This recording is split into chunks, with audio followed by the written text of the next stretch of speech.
See, all our presenters present. And, I just would like to give a brief introduction as to who I am. My name is Marie Hill Faison. And I've lived in Durham since 1990. And, I lived in McDougal Terrace for 14 years. And, I applied for affordable housing numerous times, and 2 years ago, I was able to receive it. So I know how important the topic that we're about to discuss is to the residents here in Durham. And so we are so happy to have so many people connected in places where they can hear voices of people that usually get unheard. I'm very interested in transportation and the ability to go to work. I spent most of my life riding public transportation. And so when I moved to Durham, I realized that opportunity wasn't there any longer. And I had to get a car, which is extremely expensive. And so I've always been interested in this topic. And we're, as a community, we're moving ahead, and I'm so excited for all of the new stuff. I'm definitely excited about that, but I want to see everybody participating in it. And so that's my main concern. But let's get started because we don't have a lot of time. And I'd like to just welcome everybody. Since everybody is here, we'd like to thank you for coming today, and maybe have a moment of silence before we begin the meeting.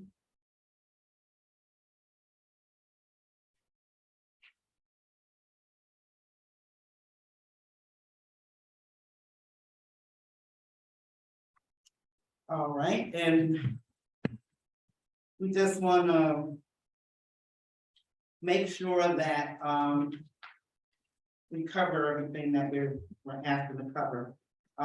We have a spotlight for 30/30 rally from Jim Sora. Here you are. Oh, there you go. All right. Hello, I think speakers can take their masks off when speaking. Good morning. I wanted to share information we received from the Community Empowerment Fund. They're having a 30 for 30 rally on Saturday. This is coming Saturday, the 20th of August. And the idea behind this title is that in the Housing Authority and the City Council are being asked to reserve in the future 30% of all new housing projects in Durham for tenants at 30% of area median income or below. The rally will be held at the Bull Durham statue downtown on West Parish Street, Saturday, August 20th, from 4 to 6 p.m. If you want to get more information, you can call the Community Empowerment Fund office at 919-797-9233, 797-9233. And we will talk about their proposal and how the rally went at the next meeting of the policy committee, which will be on the 23rd of August. Thank you.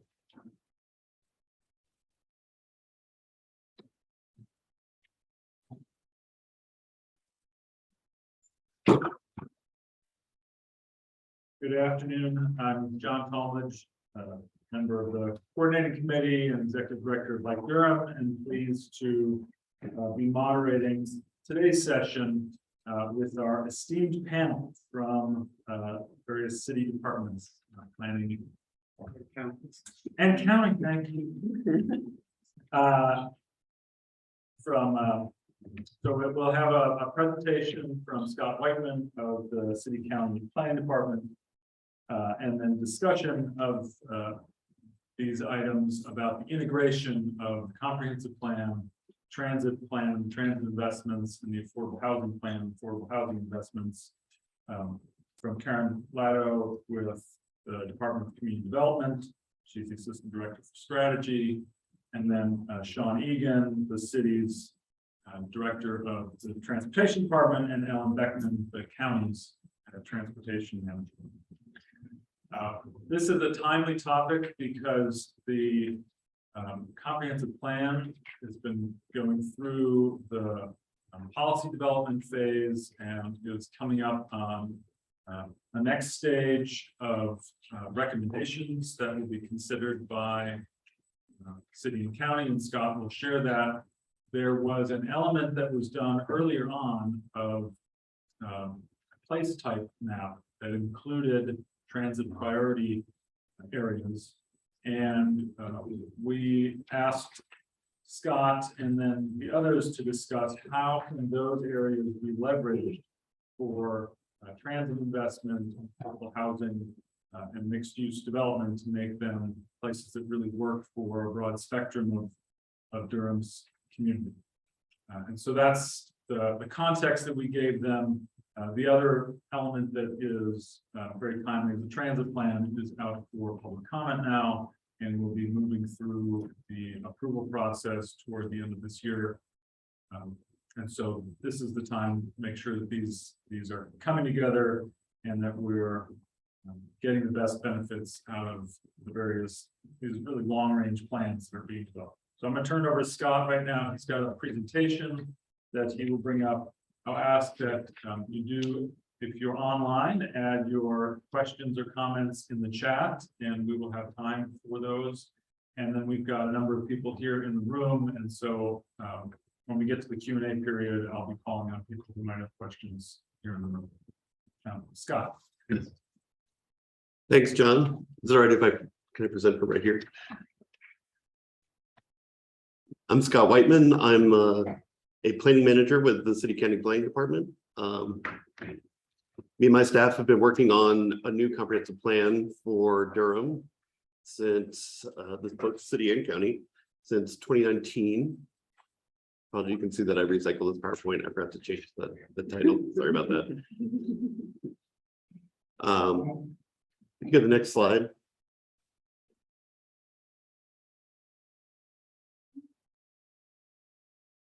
So the comprehensive plan has kind of 5 major components. The first are the community goals and objectives, which were adopted by both the city and county commission, city council and county commission last summer. They're broad and visionary in nature and are designed to provide guidance to the staff, from all the staff involved in the comprehensive plan, on what's important to the community as we develop the more technical parts of the plan. The next 2 are related. As John mentioned, there's a place type map, which is the new version of the future land use map. Also a place type guide, which gives detailed descriptions of each of the place types on the map. Both of those were released for community feedback late last year. We also have the policies, which are the written words that provide guidance to the decision makers, city, both elected and appointed, on how to administer and implement the comprehensive plan. Those were released this spring for community feedback, with the engagement period that ended at the end of June. And then lastly, the final plan will also have an implementation framework, things like action items and specific implementation items, as well as indicators that show how well the plan is being adopted, or how the implementation is going. All right, so this is not expecting everyone to see what's really on this map, but this is what the draft place type map looks like. Just like our future land use map, it has a kind of future land use designation for every parcel in Durham County. Just important to remember, just like in the previous comprehensive plans, the place type map would guide future zoning decisions and revisions to the Unified Development Ordinance. It is not a rezoning plan in any way.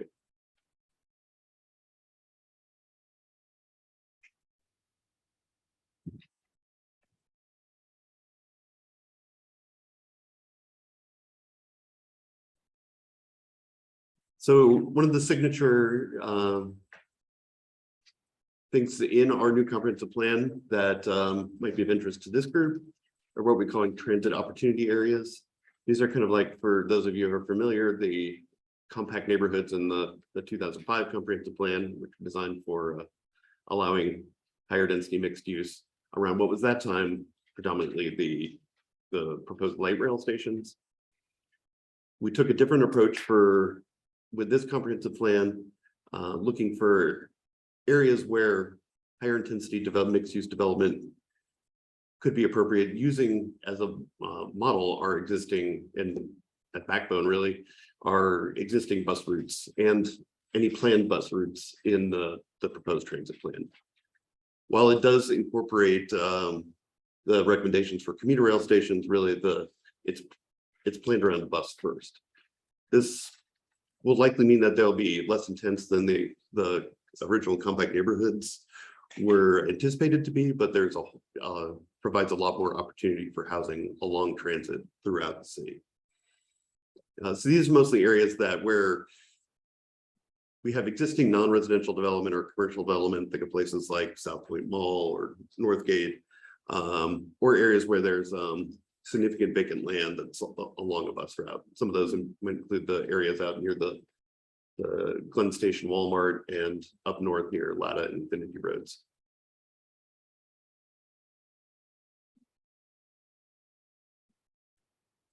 So in addition to the transit opportunity areas, some of the other key things that the comprehensive plan recommends on the place type map is we're bringing back an urban growth boundary and new areas, a new concept we call future growth areas, to reduce sprawl and protect rural land. As I mentioned, we're establishing the transit opportunity area along existing transit routes. We're establishing new mixed residential neighborhood place types on greenfield sites with a mix of housing types, using neighborhood services and mixed use neighborhood place types to increase access to commercial and other necessary services, and establish residential place types that accommodate context sensitive infill and a mix of housing types.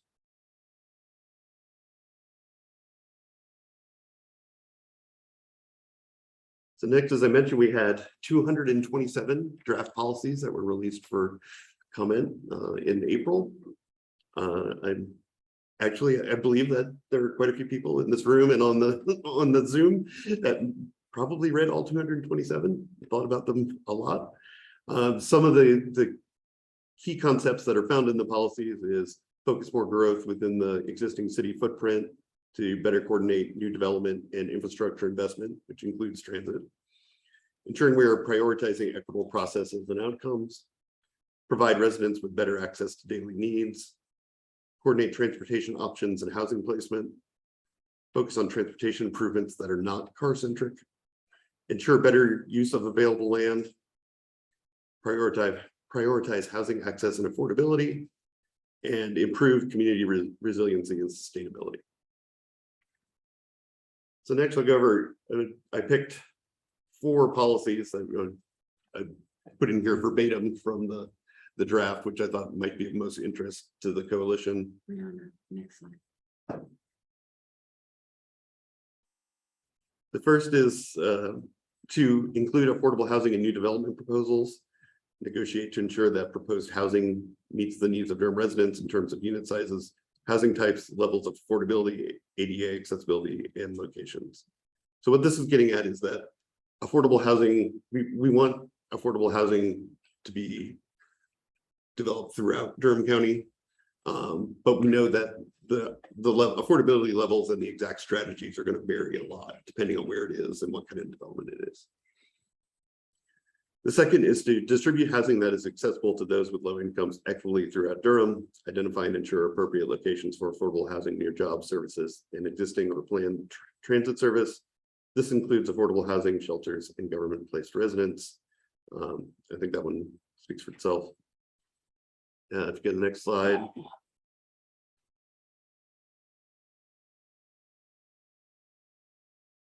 To produce more affordable housing of all types, prioritizing the development of housing options for households earning at or below 30% and 50% area median income. I think, as you all know, that is one of the areas where we have struggled in the past, and where public funding is even more important than our typical 60% threshold that we use.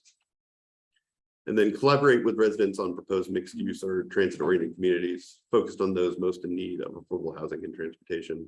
This gets at what we heard from the Walltown community about Northgate, and something that we'll likely hear in other traffic transit opportunity areas, think of places like the Village in particular.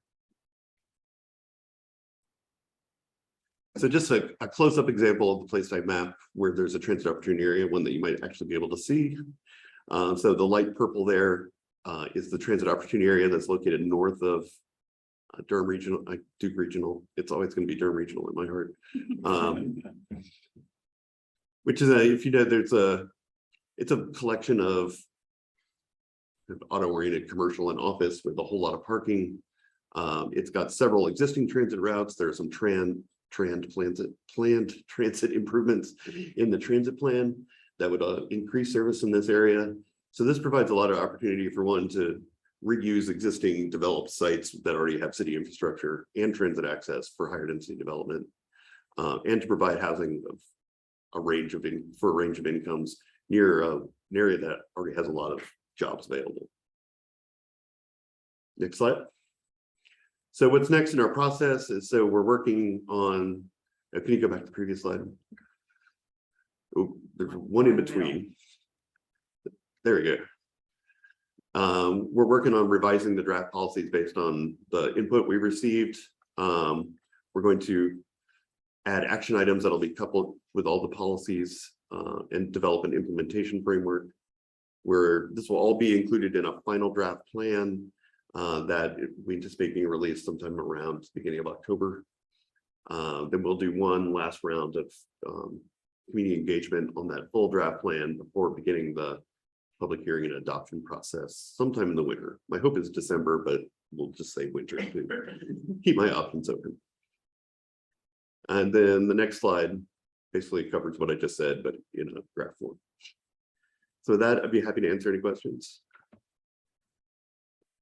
Before we turn to questions, I'd like to have the other panelists share their reflections on that or prepared remarks. So Karen, can you start us off?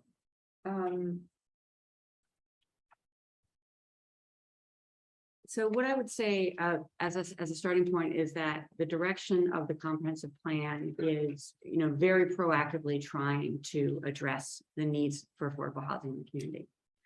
I think the challenge as we move forward is going to be the reality of affordable housing development. And that is twofold. One is most development happening in Durham is happening by private developers on land that they own. The city has, unless they need something from the city really has very little control over what, or really no control over what they build, so long as it's within our zoning code. We cannot compel affordability. We cannot compel that you serve a certain target. We really, most we can do is try to encourage them to encourage affordable housing. The second, so that's the reality upon which we are trying, and we are in a market where private capital is flowing very, very quickly into our housing market at sort of astronomical levels. And the amount of money that the public sector has compared with the amount of private capital, there's no comparison. So we are, as we all know, losing affordability, even as we try to build income restricted affordable units. And that trend is going to continue because that private capital is going to continue to come in. And again, we have no control over that private capital. And I think the third challenge is the one that we face, which is in general, affordable housing, and particularly affordable housing that serves the households at greatest need in our community, which is the lowest income households, requires a subsidy. It requires a financial gap. The reason that housing isn't built at scale is because it has a financial gap in it. And those subsidy dollars are limited. And they come from the city, they come from the state, they come from the federal government, and you have to overlay all those various players' requirements. The city may say we want to prioritize this area, but if that doesn't work with federal and state funding requirements, we need their money to make housing work. So we have to find that compromise position. So I think what I just would comment, I think that what we're trying to do, and I think that the team leading the process has done admirably, is to maximize the opportunities for housing affordability through the land use planning process. I think the thing that we all need to remember going forward is it's the land use plan. It doesn't mean it's going to happen until we line up all the other pieces, land ownership, subsidy, funding, priorities of other people to make affordable housing work. Thank you, Karen. Sean, would you share next? So I think we have a unique opportunity here in Durham. I arrived in Durham toward the end of 2019 to learn that we were in the process of updating both our comprehensive land use plan and our transit plan at the same time, and those two would be linked and would inform one another. And it was such a great step forward. Having worked in public transportation, so often the success or failure of public transit relies on land use. Is there supportive land use for public transit? When there is, public transit thrives. When there isn't, it's very challenging to have successful transit that meets the needs of our residents. And then the other piece that was really a thread throughout both plans, the comprehensive plan and the transit plan, is a focus on equity and focusing on the fairness in development, looking at equity as a primary principle. And so we really started to move forward together around a framework on how do we encourage equitable development around transit, and what is transit's role? How does transit provide services and facilities to support that equitable development that maintains and enhances affordability? It ensures access to services from existing residential areas. It minimizes displacement, increases transit ridership, and promotes economic development. And so what we've been working together to do is to sustainably invest in transit and encourage that development around our transit corridors. This allows us to reduce vehicle miles traveled.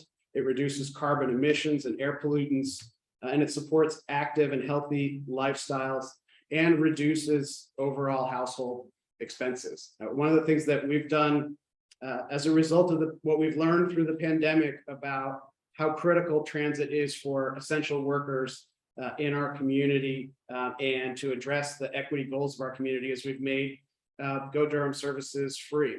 They're free through the end of next June, and we're working on a long-term plan to do that. And we know that, as Scott talked about, that car dependency, that is a major burden. Transportation costs, the cost of owning a car, insurance, registration, taxes on that is a major household expense and burden. So if we can focus our development around transit and keep transit either free or affordable, that reduces expenses. And the network that we're building out is our frequent service network that's 15 minutes or better. So it connects, if you think of Central Durham as a clock, at about 3 o'clock, we have our Route 3s that run out into East Durham to the Village. We have our Route 5 on Fayetteville that runs south to South Point. We have our Route 10s running out to South Square and Patterson Place.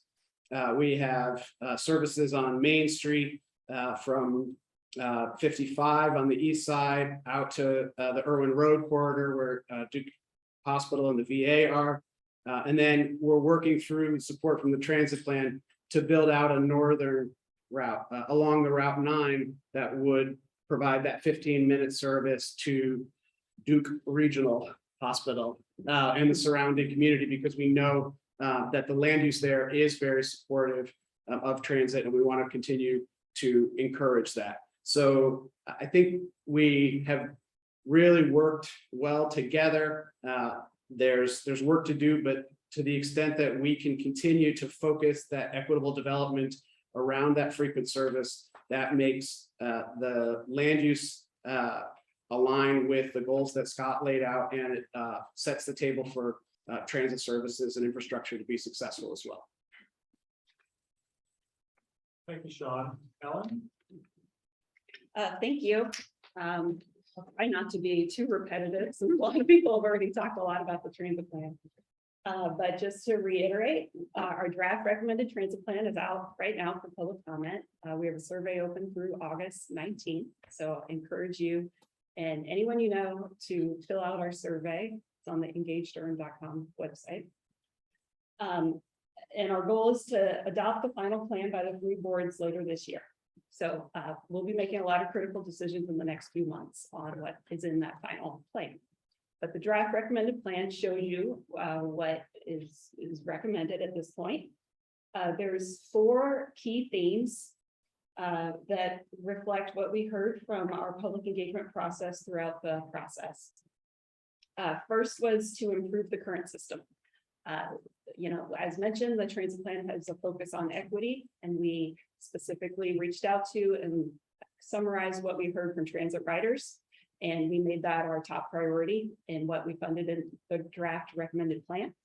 So that's things like the 15-minute service, the more bus service on nights and weekends, and more crosstown routes that don't go downtown. We also had a theme of delivering projects sooner. Of course, everyone's frustrated about the demise of the light rail project and want to see some improvements quickly. So we have things in the plan like bus stop improvements, Go Durham Connect, which would be a micro transit like on-demand service, and paratransit improvements. So improvements to the access system, things that can be delivered quickly.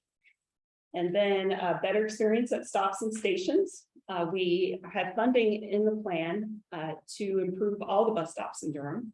It's a big effort. It'll take many years, but we are working through that list of bus stops year by year. And then things like improving the Village Transit Center and the Downtown Transit Center. And then lastly, connecting the region with quick and reliable service. So we have funding in the plan set aside for commuter rail, connecting Durham and Raleigh, as well as a study of bus rapid transit and infrastructure to help buses move faster and more reliably through Durham.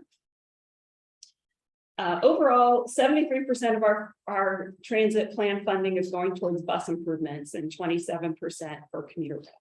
So that, reflects what we heard and kind of reflects what Scott said about the emphasis on bus improvements. And this is both for the Go Durham system and the Go Triangle system. There are improvements to both, systems, bus systems using the transit plan funding. So I'm sure we could talk more about commuter rail, and that might need to be a topic of another meeting. I'm sure there's a lot of questions about that. Go Triangle will be releasing a report next week about the updated cost. And I do want to be very transparent that there is a funding gap to deliver that project as originally envisioned between Durham.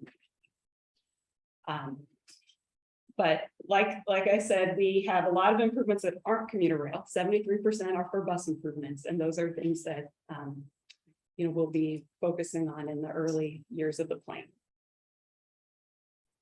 So related to the transit opportunity areas, I think Scott showed you, a good example of one in North Durham. Things that are in our plan are things like improving the frequency on routes 4 and 9 in that Bragtown area, adding a North Duke Transit Center, adding a North Durham, Go Durham Connect zone that would include that area. So you can see how a lot of our improvements in the draft plan overlap and provide service to areas like that.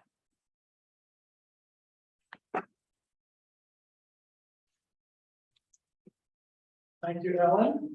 Thank you all for sharing the updates with us. Let me start with, if you're online and you have questions, please put them in the chat and I will get to those. Are there any questions from those here in the room? They were ready. John? Yeah. I was just gonna make one note to follow up on Ellen's comment, because I think you can do this, but I think at the next policy committee meeting, there, at least part of it's gonna be a presentation from the triangle about the rail study. Is that? I think it's something we're planning on. And so that meeting is. You're planning to have, we have told the transportation people about. Well, it is from Go Track. We can't be sure. I was only singling out Go Track part because I know that the other thing we talked about that. And that meeting is in a week from tomorrow or like that. Okay, at 5:00. And it's a virtual meeting, so it's online. So guys, want to meet you. Thank you. The agenda has the time and link for that meeting. Yeah, Yeah, this is coming from a place of ignorance for sure. Karen, you mentioned the city cannot compel developers. Could you just give me a little intel on the laws behind that? And I apologize. So- A room of people who understand me that much. The basic thing is, we operate on a private ownership of land basis. And if And when you say we, you mean the city? United States, Okay, we operate on a private ownership of land. got you. And so therefore, when you own a piece of land, you can build on it whatever the zoning code allows you to build. If that zoning code is in place and says that you can build, a multifamily building, you can build a multifamily, the zoning code doesn't say, and does not and cannot by state law say anything about the income of the people who live in that house. I just want to stop you. So Um, you just said the state of North Carolina. said So we cannot- do not allow, as the state of North Carolina does not allow what is often referred to as inclusionary zoning, whereby the city, for example, approves an ordinance that requires that a percentage of units be of a new development be set aside at a defined affordable housing level. It is not allowed for rental. It's a little gray on home ownership. But as a general rule, it's not something that local governments can do. The other thing that we cannot do, that we are explicitly prohibited from doing by state law currently, is to charge developers for their impact, essentially, an impact fee related to their impact on affordable housing costs. And we can't do that for on the commercial side, for commercial development, or that might create jobs that will need housing. We can't do that for residential developers, again, prohibited by state law. So we have a very limited set of tools at the local level in Durham. And really on a private market basis, if a developer needs something from the city, there can sometimes be some back and forth about, well, if the city's going to provide an increase in density, and then that the developer will provide it. But if the developer doesn't need anything, and I will defer to plan, but approval of development is it's by law. The city can't not approve development if it's just because we don't like the affordability level. So that's part of the challenge. We have one question that came in from Eric Landfried online. Allowing people to walk and bike to get basic services like schools, parks, healthcare, and groceries would relieve the pressure on our transit system and reduce the need to drive in Durham. How does the comprehensive plan update encourage the addition of these uses within largely residential neighborhoods, creating mixed uses in residential areas? Yeah, so there definitely, can't remember exactly what it says, but there are policies about adding pedestrian connectivity to new neighborhoods. I will say for existing neighborhoods, ones where sidewalks weren't built originally, and there's unlikely to be development in which we could require a sidewalk, we're going to need kind of as part of the implementation would be something through either city or county CIP or other funding mechanisms in order to retrofit areas with sidewalks. Really something that the comprehensive land use plan can't do on its own. But it's definitely, I will say, it's through our engagement process, it was one of the most important things we heard is providing sidewalks in areas that don't have them. And what about I noticed in the place type map, there are areas that are, I don't remember the terminology, but they're primarily residential areas and we're expected to stay that way. Incorporating other types of uses that people might be able to walk right to on the periphery or in those neighborhoods. Are there policies aimed at that? There are policies aimed at that. One is there's a category in the place type map called a neighborhood services area, something it's, small scale commercial, which is something else we heard a lot about is people actually liked that opportunity. So where we knew where there were already small scale commercial or a small site left over that could accommodate that, or there are actually a lot of neighborhoods that have historically commercial buildings that have not been zoned that way for a long time. Is it going to preserve those areas for opportunities for that? We also have a policy that if it's not present, we should look for new opportunities to add those to existing neighborhoods rather than trying to point out on a map where everyone should be. And will that come through? So there's a next phase of revising the UDO, is that? Yeah, so our director's committed that, one of our top priorities will be doing a pretty substantial rewrite of the UDO to match the UDO, Unified Development Ordinance, which is our zoning and subdivision code. That immediately after the comprehensive plan is adopted to match the policies and recommendations in the comprehensive plan. Question from Christine Westfall online. Have we considered inventorying city and county held properties to identify ones that can be set aside for future development of affordable housing? A large land bank of public properties to be built out over 20 to 30 years with tax credit payments. And I would add to that, is that being done in conjunction, if it is being done, with where transit investments should be happening? Yeah, that is something we've heard that could be I don't know if Karen has more detail, but as a potential action item that would be added to the comprehensive plan. And I would just say this, both the city and the county currently prioritize affordable housing on the use of any surplus county-owned property. The county actually has an agreement with the city by which they will provide to the city any surplus property that is deemed appropriate for affordable housing development. The city also prioritizes affordable housing development for surplus property. There is an inventory of all city-owned property. It has not been, I can't say we've gone through and analyzed every parcel. What I will say is we're not sitting on big vacant parcels of land that could become large multifamily developments. What we are mostly sitting on and have available are odd and single family lots here and there that we're starting to cull through. And often I will be perfectly, we own it for a reason. And in many cases, we own it because it's not a great development site.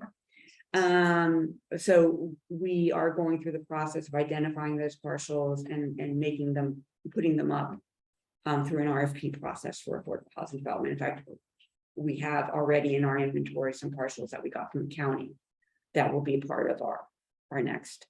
But they're just not big lots like the site that we had downtown that we built Willard Street on. That's a rare thing in the city's inventory. John, let me ask something quick that can. Could I comment on that a little further? Scott's heard this, Karen, but the point being made is a different one. So, I mean, we're really excited about the county giving the surplus property, the coalition working on that for several years to get that policy in place. And the city inventory where it could do those things. That's great. The suggestion here is that in areas undergoing intense development pressure, particularly around housing, but none of it's affordable, take downtown, just the leading example.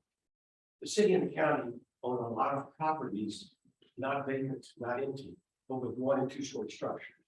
That's going away, 1 and 2 story structures in downtown over the next few years and going away from rapidly. So the city could turn around and say, instead of building on Ridge Street by the post office,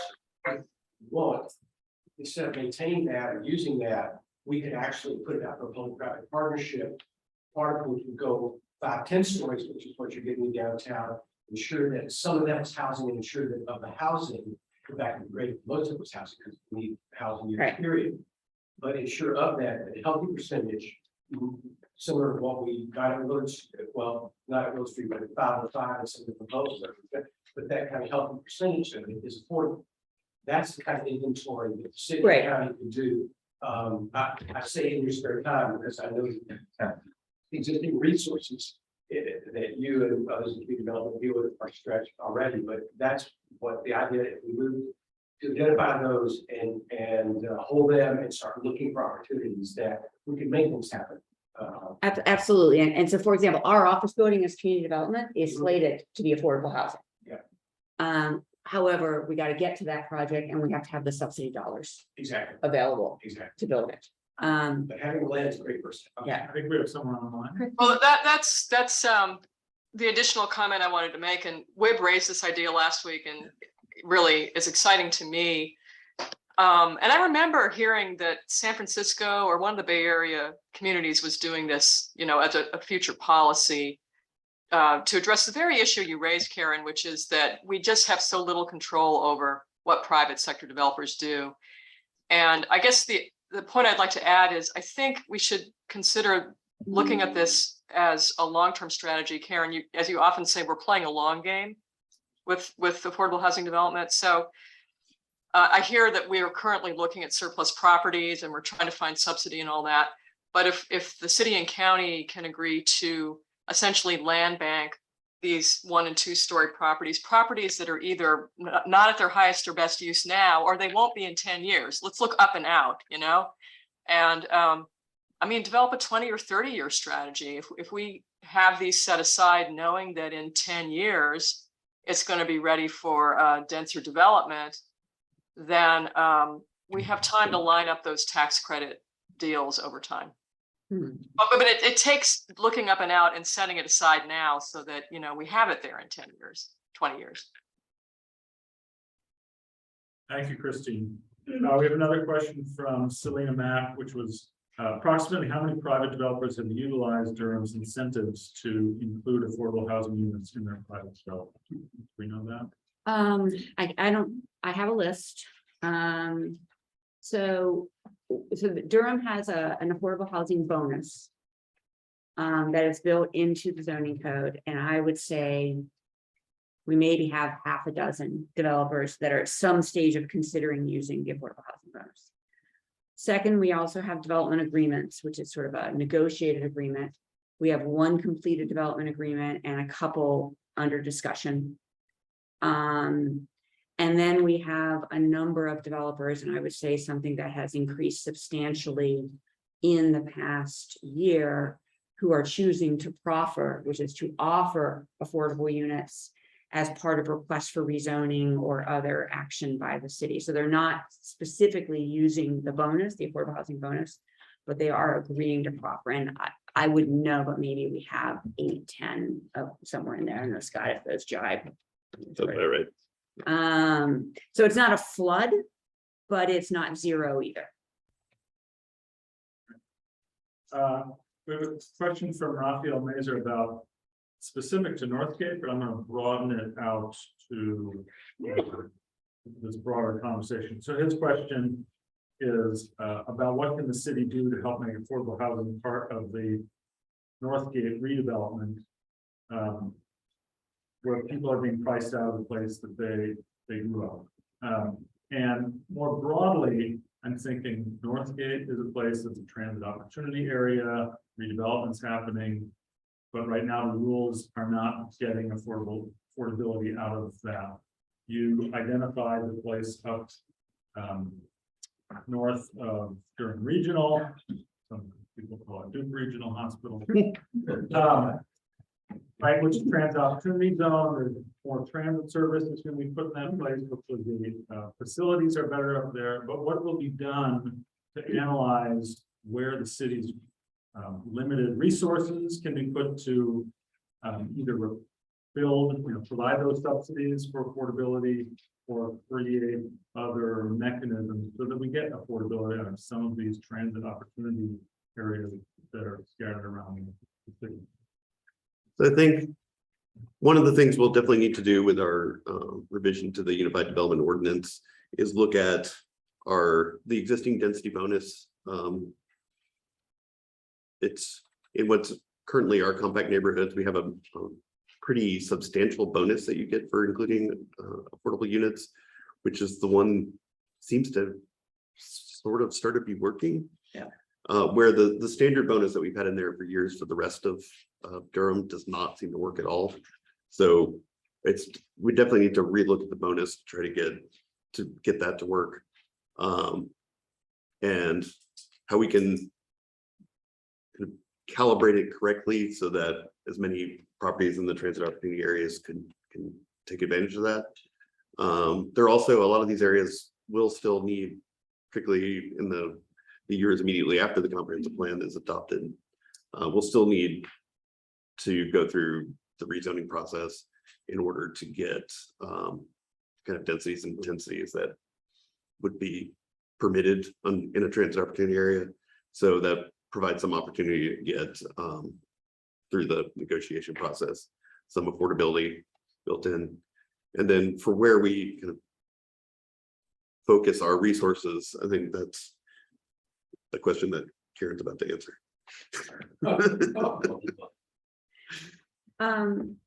I will say, as community development, we try to include transit accessibility in our, as one of the things we prioritize. I will be honest, we also try to include a distribution of units across the city in our goals. I think the reality is we have very limited resources, particularly as we work through the bond funding that we have now, and we're kind of on getting, to the second half and closer to the end. Where we will really only have the resources to be funding, on large scale projects, maybe one a year, maybe two in a good year. So we're a relatively modest contribution, and then some smaller scale preservation projects as well.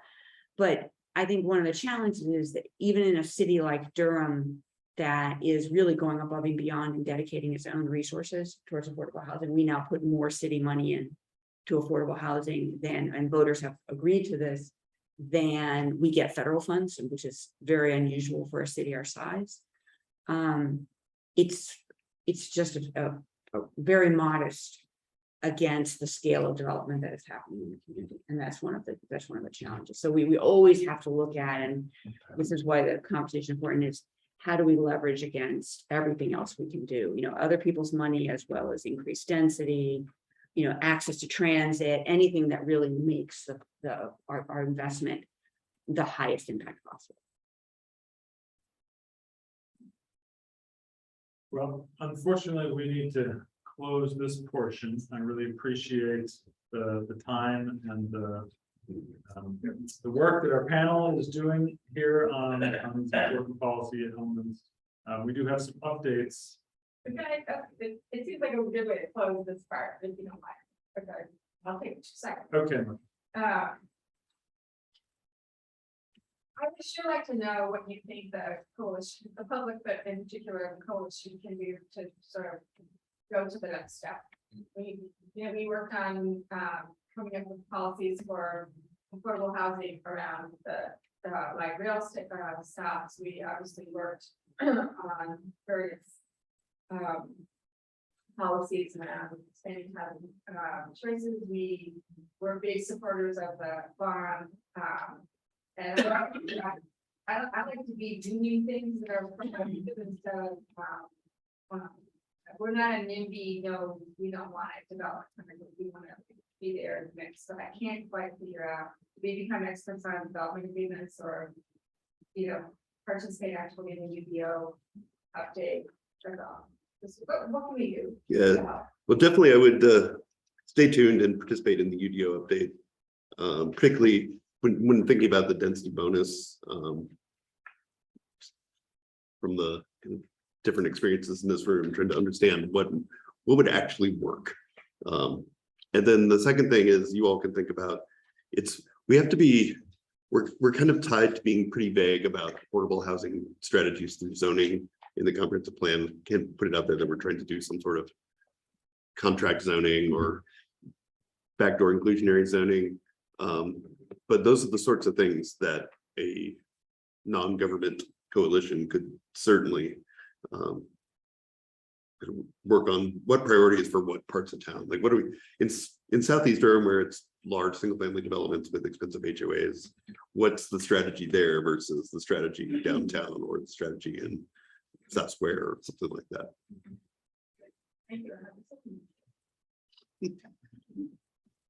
Other thoughts about the role that the nonprofit coalition like the Affordable Housing and Transit can be working on? I'll just say, the 15-minute service network, 15 minutes or better, it's one of the best kept secrets in Durham right now. And we want the community to be more aware of this, as well as other initiatives that we are undertaking. For example, the fare free service is another secret that we want people talking about in our community. I was at church yesterday and the homily was about transportation.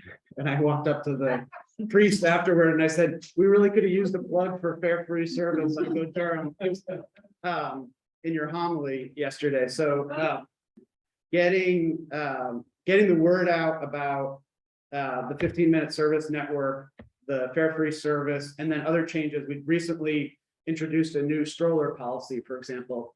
It used to be that you had to fold up your stroller in order to get on the bus. As a parent of 2 young children who use a stroller, I can tell you that it was very difficult.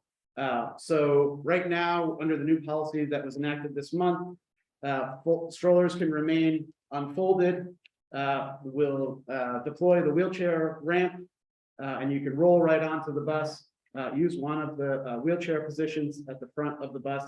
And it really makes transit a much more family-friendly option. So getting the word out there about what's already kind of underway, I think really builds awareness of the investments that we're making right now in transit, and it helps people as they're thinking about housing and other issues to think about how critical transit is in those other conversations as well. So like a cute graphic, would love that. Seriously, cute graphics, they go really far. Like those 3 things that you just mentioned. Could be amazing, because, could be all over social media. Thank you, Paul. I guess we're here.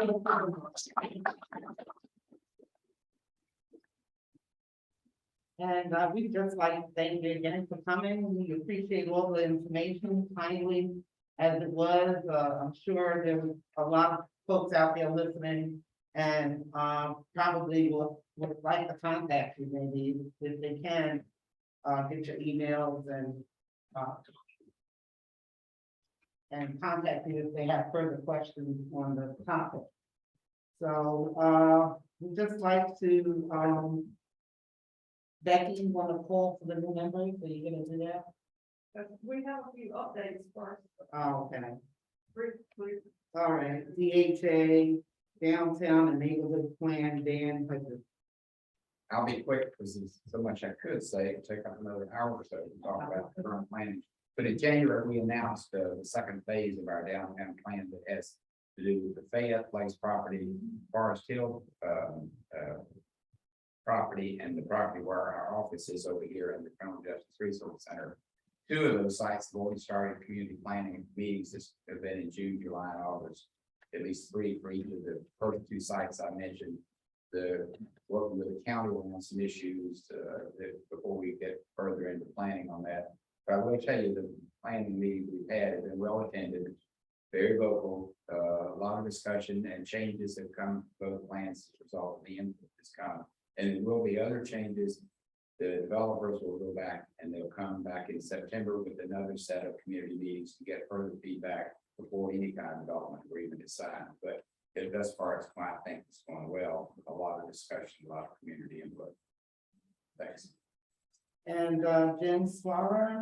Yes, I mean, just quickly update on a couple of topics. For one thing, we are talking more in the policy committee about new approaches to helping tenants, both to prevent eviction, but also subsidies to help offset increased rents. In part, that's related to the next topic, the rail trail. We want to help try to make sure that residents of existing affordable housing don't get pushed out by increasing rents, but that has application throughout the city. Let me just also mention quickly that if you received a property tax bill last week, there was a little tiny notice about improvements in the low income homeowners relief program, but they didn't provide much detail, which would give it more promotion to that. But we'll send that out to members. It is expanded. Residents is now required and limited to 5 years rather than 10 years. And the amount of grant that you can receive increases as your income goes down. We'll distribute that information because we need to help them. Oh, one final, there is a meeting tomorrow night to talk about the rail trail issues. This one is going to be looking at connections between the rail trail and surrounding neighborhoods, including in connection to the rest of the great loop of trails that makes a big circle in downtown Durham. All right, well, thank you for that information. Now, thank you, Like the lady at the CAHT meeting said, I want you to see my face now. This time, this time, the coalition has been going on since 2014. We have always been involved in working on issues and having programs and everything, and we have never really formalized our structure. And we have never. Every year in December we invite new members who want to be on the coordinating committee, to come and join us on the coordinating committee. And we have had a few, but we haven't had a great success with that. But recently we have had a couple of very important resignations from the coordinating committee, which Whitman and Marcia, as you can see from today's meeting, they still remain very involved in the issues of the coalition, and we are very grateful to them. We should have some kind of ceremony,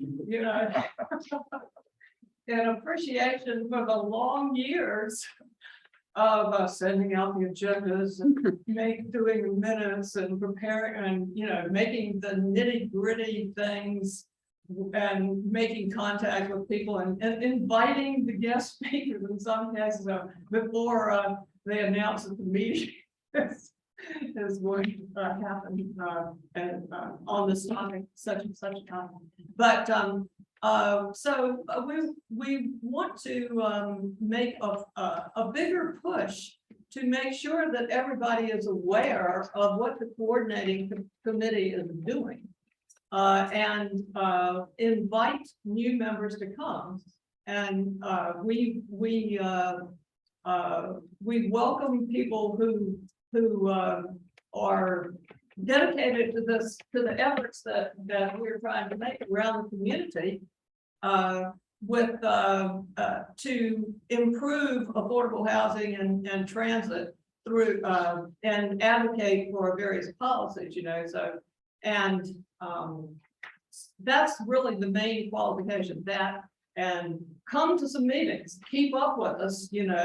We are all volunteers, we're all going and coming, and we're very forgiving and supportive of each other. When one person goes away, then somebody else does what that person is doing, and we juggle things. I think it works to have, but so don't be afraid, although we need busy people, and don't be afraid of the commitment. But there was, we sent out a call for new members in the along with the agenda. I wish I had remembered to print it out, but I was so busy making corrections on the date that and my printer was acting up. But if you we do have one new recent coordinating committee member who kind of wrote up a little job description for us, based on, the information that we had given them about her about, what she made it look more official and like a job description. So if you want to know what the job is, it's in your email, and I'll probably be sending that out again. But if you are interested in joining us or trying it out, come to some of our meetings and try it out. There in that email, there's a list of the current coordinating committee members. And we asked you to get to email one of those people, or you please come to our coordinating committee meetings, which are on the first Mondays. And the next one will be on a Tuesday, because first Monday is Labor Day, of September 6th. So at noon, yeah. And it's virtual. The link is on the program here. So we look forward to all of your responses and a lot of fresh dedicated new volunteers. I think we really are making a difference. We, along with I can point to any number of small, very small compared to the need, but projects and us in like the tax assistance program, things that are helping with the affordable housing issue that I think that we played a significant role in, and I think it wouldn't be too far of a stretch to say that it wouldn't have happened if we hadn't been involved. But there are many groups who could also say that, because and we never get anything done without coordinating with the other groups. So thank you. Thank you, Becky. Can I say two things real quick before we go? Yes. Just real quick, is there anyone, especially from the city, who would be able to talk to my students at 4 p.m. on Wednesday at the library, really briefly about affordable housing? And while we're looking at our calendar, Duke Chapel has opened up nominations for the Humanitarian Service Award. That is a $1,500 to $3,000 grant, depending on how many recipients we have. You just go on the chapel website and apply, and I'm in charge of coordinating that. So if you have any questions, just email me. But pretty much everyone in this room is eligible. So, but for people that will be due in September, and the award ceremony is at the end of October. I'm not. That would be nepotism in the highest degree. Okay, so we appreciate the meeting today. Very enlightening, and I'm a product of volunteering. You don't have to be a director or strategic planner. You just be a person and speak your concerns. And this is a way of shedding light on some of the issues that we have in our community. And when we come together like this is what I call community, and we need to keep doing this. So I thank everybody for coming. All these busy people, and we can go back to your busy jobs.